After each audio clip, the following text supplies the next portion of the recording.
Assalamualaikum, kembali lagi di video reaction saya kali ini guys. Oke, semoga semuanya sehat selalu. Nah, kali ini saya mau tengok video pembahasan tentang ini ya, pro dan kontra larangan ekspor timah oleh Indonesia. Jadi ini sekiranya gitu ya, sekiranya Indonesia menghentikan ataupun ada larangan untuk mengekspor timah. Sebab kita tahu sekarang ini ya Indonesia mahu mengolah sendiri ya, tapi ya bukan sekaligus lah gitu ya. Mungkin secara berperingkat akan dihentikan mungkin gitu ya. Kalau macam nikel kan, nah nikel memang sudah di stop ekspor bahan mentah nikel ini. Nah, jadi apakah pro dan kontranya gitu ya jika sekiranya Indonesia melarang untuk ekspor timah. So jangan lama-lama lagi, mari sama-sama tengok video ini. Let's go. RI stop ekspor harta karun timah, ini yang bakal terjadi. Timah, batu bara, tembaga, bauksit. Halo Sobat RJ, jumpa lagi dengan Starla. Ya. Pemerintah tepatnya Presiden RI Jokowi berkali-kali melayangkan pernyataannya bahwa akan melarang ekspor timah ke luar negeri. Pernyataan Presiden Jokowi tersebut memang belum diketahui seperti apa roadmap larangan ekspor harta karun timah milik RI yang terbesar di dunia tersebut. Tapi yang jelas pelarangan ekspor ini menjadi tindak lanjut dari pelarangan ekspor biji nikel mentah, di mana negara tidak lagi mengekspor nikel mentah, melainkan nikel setengah jadi maupun jadi beserta keturunannya. Di sini negara mendapatkan keuntungan sampai 19 kali lipat dari pelarangan ekspor biji nikel tersebut, dan kini menjadikan harga nikel punya nilai tambah ketika diekspor. Nah, disinilah strategi Presiden Jokowi dan cantik bin Ciamik, karena Presiden Jokowi menginginkan negara ini, bangsa Indonesia ini, bisa mendapatkan keuntungan yang serupa atas pelarangan ekspor timah. Tahun ini stop ekspor timah, tahun depan bauksit, kedepannya lagi tembaga, ujar Presiden Jokowi dalam acara Serasihan 100 Ekonomi Indonesia 2022 beberapa waktu yang lalu. Lalu apakah selama ini timah yang diekspor merupakan jenis timah mentah dan belum memiliki nilai tambah sehingga harus dibangun smelter hilirisasi di dalam negeri? Tapi sebelum lanjut, seperti biasa jangan lupa untuk menekan tombol subscribe dan aktifkan juga lonceng notifikasinya ya, agar kalian tidak ketinggalan info-info terbaru dari channel Rakyat Jelata.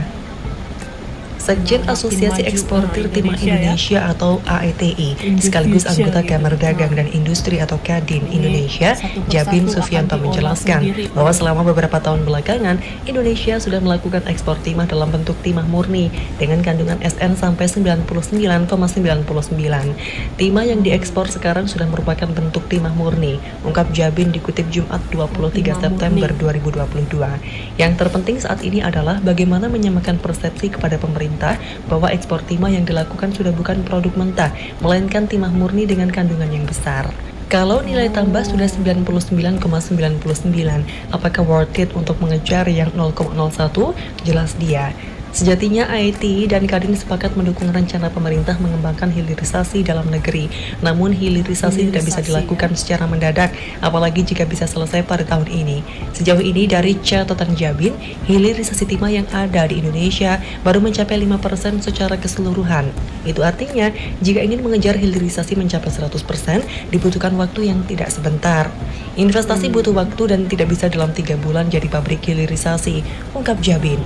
Jabin memperhitungkan jangan sampai perubahan bentuk timah melalui hilirisasi akan merugikan Indonesia dan menguntungkan negara-negara tetangga, di mana negara yang menerima ekspor timah dalam hilirisasi akan kembali mengubah timah dengan bentuk tin ingot yang saat ini dimiliki. Kita ekspor ke mereka malah dicetak balik bentuk ingot dan mereka yang untung. Jadi kami AETI dan Kadin ingin ada kepastian bahwa pemerintah membuat sesuatu kebijakan yang jangan merugikan kami pengusaha, tapi menguntungkan luar negeri. Kita harus bisa membuat roadmap yang dimana roadmap itu nantinya jadi acuan untuk hilirisasi bertahap, jadi benar-benar menguntungkan bagi Indonesia, ungkap dia. Adapun hilirisasi berjalan di Indonesia, maka produk jadi yang akan dihasilkan di Indonesia salah satunya adalah tin chemical, di mana produk tersebut memiliki masa kadaluarsa hanya bisa bertahan 3 bulan. Nah, jika ekspor tin chemical dilakukan ke luar negeri, maka pihak pembeli hanya akan memiliki waktu yang singkat dalam produk tersebut. Kita kirim ke mereka misalnya perlu waktu 1 bulan, maka mereka hanya bisa memanfaatkan tin chemical beberapa bulan saja. Tentu importir akan memilih negara yang paling dekat, tandas dia. tak punya pamor di bursa harga timah. Diketahui nisab Indonesia menjadi negara yang memiliki cadangan timah terbesar nomor 2 di dunia. Kementerian ESDM mencatat total cadangan timah dunia saat ini mencapai 4.741.000 ton logam. Dan adapun dari jumlah tersebut, kontribusi cadangan timah Indonesia mencapai 800.000 ton atau 17% dari cadangan timah dunia. Sementara, kontribusi cadangan timah Cina terhadap dunia mencapai 23%, Brazil 15%, dan Australia 8%. Adapun total ekspor logam timah Indonesia pada tahun 2021 mencapai 74.000 ton. Hal ini meningkat dari tahun 2020 yang hanya 65.000 ton. Sementara penyerapan dalam negeri sekitar 5% dari produksi logam timah nasional. Atas kontribusi ekspor terbesar di dunia itu, logam timah Indonesia cukup bisa mempengaruhi bursa harga timah dunia. Nah, apabila produk dari Indonesia berbeda-beda, tentunya Indonesia bisa tidak lagi mempengaruhi bursa harga timah. Jangan sampai gara-gara kita dipaksakan hilirisasi dengan volume besar yang kita bisa menggerakkan harga, nanti kalau hilirisasi terpecah produknya yang tadinya kita menguasai dunia, kita tidak bisa lagi bergaung di dunia pertimahan. Masih tandas Jabin. Ekonomi Bangka Belitung bisa terguncang. Seperti yang diketahui, produksi timah terbesar di Indonesia berada di Bangka Belitung. Kegiatan pertambangan timah sejatinya menjadi tulang punggung perekonomian masyarakat Bangka Belitung. Tercatat kegiatan pertambangan timah secara langsung terhadap perekonomian Bangka Belitung mencapai 30% dan multiplier efeknya bisa mencapai 60% terhadap perekonomian daerah tersebut. Kalau ditutup ekspornya karena belum dihilirisasi, maka bisa jobless, tidak ada kerjaan. Ungkap Jabin. Oke guys, jadi itulah dia video pembahasannya ini. Jadi memang ada pro dan kontranya lah gitu ya.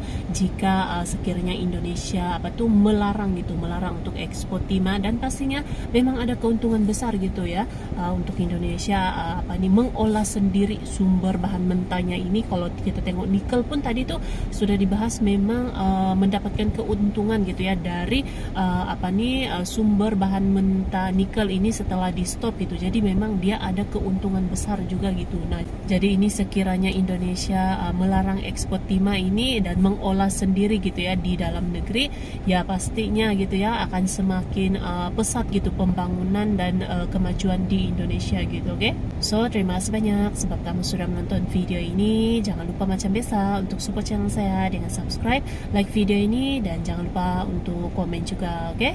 Terima kasih banyak dan kita jumpa lagi di video seterusnya. Assalamualaikum.